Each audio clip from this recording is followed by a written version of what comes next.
Hey everyone, welcome back to our channel. Today, let us journey together on how to get started with Bing Image Creator. So, let's dive right into it. Step 1. Gather your tools.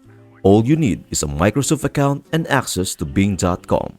No need for complicated setups or additional accounts like DAL-E 2 or OpenAI. Step 2. Choose your path.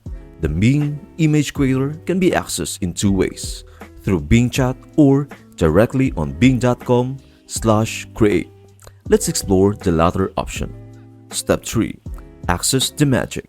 You don't need Microsoft Edge for this.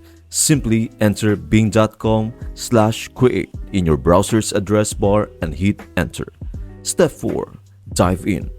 On the Bing Image Creator page, you will spot the Join and Create button. Click on it to sign into your Microsoft account. Step 5. Unleash your creativity.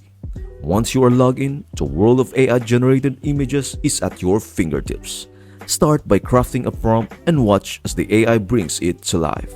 So, there you have it. With just a Microsoft account and Bing.com access, you are ready to explore the wonders of the Bing Image Creator. Unleash your creativity today. That's it. Thank you for watching. I hope this video helps you out and see you in the next video.